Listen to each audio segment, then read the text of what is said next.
I was 26 when my Uncle Mason invited me to go fishing with him at Wren Hollow Lake, a hidden little body of water tucked deep in the Oregon wilderness. He'd been fishing there since the 90s and swore it was one of the last untouched spots for real anglers.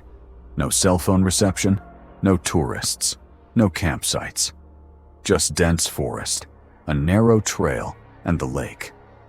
I wasn't much of a fisherman. I grew up in Portland, surrounded by traffic and espresso shops. But when my fiancée and I called things off earlier that year, I felt the urge to disconnect. Uncle Mason's offer couldn't have come at a better time. We left at the crack of dawn, his rusted pickup rattling over miles of dirt roads. He didn't talk much, never did, but I could tell he was excited to show me this place. After an hour and a half of driving, we parked at a small clearing. The air was already damp with pine scent and the earthy smell of moss. "From here, it's a bit of a hike," he said, slinging a small rowboat off the truck bed like it was nothing. Uncle Mason was in his late 60s, grizzled but solid. I offered to help with the gear, and he handed me the oars and tackle box. The hike was tougher than I expected. Roots tangled under our feet, mosquitoes buzzed constantly, and I swear the trees got thicker the farther we walked. Just as I was ready to ask if we were lost, the woods opened up into a clearing, and there it was.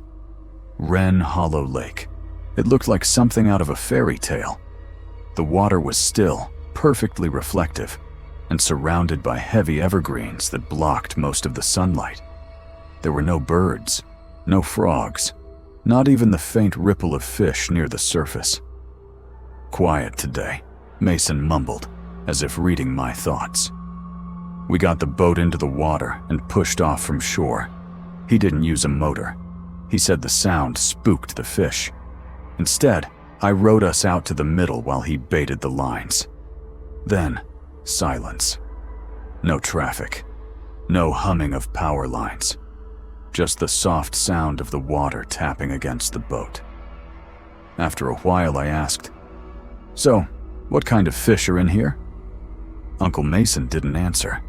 He was staring down into the water, like he was trying to read something beneath the surface. "Uncle Mason?" I leaned forward a little. Still nothing. He just squinted, leaned a bit more over the edge of the boat, and reached his hand out toward the water. "Is something wrong?" I shifted toward him, concerned. That's when he jerked upright and nearly flipped the boat. "We're leaving," he said abruptly, yanking the fishing rod out of the water. "Start rowing! Now!" "What? Why?" "Now." There was a tone in his voice I'd never heard before. Not fear. Terror. I didn't ask again.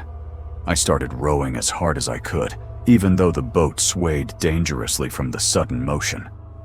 Uncle Mason kept looking behind us, toward the lake center, muttering something under his breath I couldn't make out. We hit the shore, half-dragged the boat up, left all the gear behind, and bolted down the forest trail. I don't think either of us spoke a word until we were back in the truck, covered in sweat and dirt. As he drove, I finally asked him, "What happened?" He didn't answer at first, just stared at the road ahead with white-knuckled hands gripping the wheel. Finally, he said, "I saw a face." "In the water?" He nodded once. But it wasn't right. I waited for him to say more, but he didn't. I could see his hands were shaking slightly. Weeks passed. We never went fishing again. One evening while visiting him, I asked again. This time he answered more. "It was just below the surface," he said. "It looked human. But the eyes weren't normal. Too wide, too black. No reflection, like two holes." He took a deep breath. "It looked like it was waiting, and when I leaned in, it reached for me. Something pale. I kicked the side of the boat to knock it back." I didn't sleep well that night. A few months later, I was in a bookstore downtown when I came across a local folklore section. Out of curiosity, I flipped through a thin volume called Hauntings of the Northwest. There was a short passage about an old story told by logging crews in the 1920s about a Mirror Lake demon near a place called Wren Hollow. According to the story, the lake had no natural wildlife, no frogs, no birds, no fish. But sometimes it pretended to have them.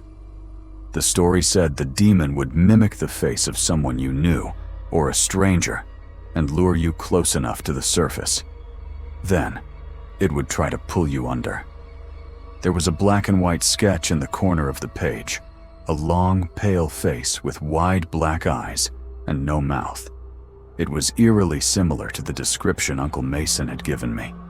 I tried to show it to him, but he refused to look. "I've seen it once," he said, "and that was enough." Sometimes I wonder if what he saw was real, or if it was the hallucination of a tired old man. But I'll never forget the fear in his voice that day. And I've never gone near a still lake since. Before we dive into the next story, if you're here for the first time, please consider subscribing to our channel and clicking the bell icon so you won't miss any of our upcoming stories. Your support truly encourages us and helps this channel continue to grow. And don't forget to share these stories with your friends and family.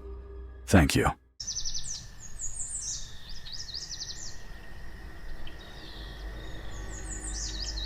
I was 23 the summer it happened. At the time, I had just moved into a small rental cabin in the outskirts of Chesterfield, Virginia. I needed a break from everything: work, people, and especially the noise of the city. Hollow Ridge Lake was just 10 minutes from the cabin. It wasn't a place most people knew about. The trail leading down to it wasn't marked, and the lake itself was hidden between dense clusters of pine and oak. But the locals spoke about it like a secret you earn your way into. It was quiet, isolated, perfect for someone like me trying to think and breathe again. The second week I was there, I took my rod and old tackle box, hiked the trail behind the cabin, and followed it down to the lake. I'd never fished alone before, but something about the lake calmed me. It was glassy, undisturbed, not a ripple to be seen beyond the occasional dragonfly skimming the surface. I brought a small green kayak with me, tied it up to a half-buried stump by the water's edge, and paddled out toward the center. It was a clear day. Birds chirped. The wind stirred the trees gently. For a long while I sat with my line in the water and just listened. Eventually, I noticed another figure coming down the opposite trail. He was tall, dressed in a dark gray hoodie with the hood pulled tight, even though the weather was warm. He walked slowly, deliberately. I thought maybe he was another local out to fish. Hollow Ridge wasn't technically private land, just forgotten. I gave a polite wave. He didn't wave back. He stood at the edge of the lake for a long time, just watching me. And then, he stepped into a small john boat that had been dragged onto the sand. I figured maybe it belonged to him. He shoved off and began to paddle, slowly, in my direction. At first I didn't think much of it. I assumed he wanted to ask how the fishing was, or say hello. But as he got closer, I noticed something strange. He wasn't paddling in any kind of rhythm, just dipping the oars into the water every now and then, moving almost aimlessly. He wasn't carrying a rod or any gear. He was staring at me. When he got within maybe 15 feet, I smiled and said, "Nice day out, huh?" He didn't respond. His face was pale, and his eyes seemed too wide. He drifted even closer until his boat was nearly touching mine. "Planning to fish today?" I asked, trying to sound casual. He just shook his head. "No." I let out an awkward laugh. "Well, it's peaceful at least." He didn't say anything else. He just stared. The longer he sat there, the more I realized something was deeply wrong. He didn't move. His expression never changed. He was watching me like I was something not quite real. I looked around. We were completely alone. My phone had no signal this deep in the woods.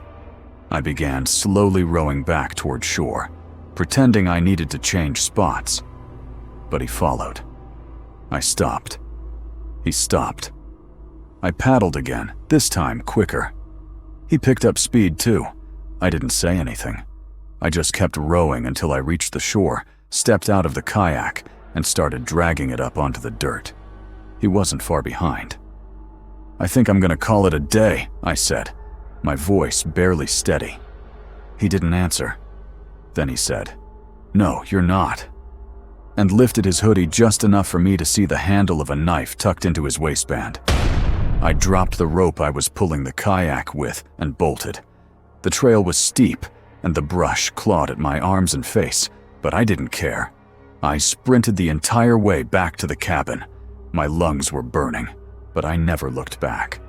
I slammed the cabin door behind me, locked every bolt, and grabbed the hunting rifle that came with the place.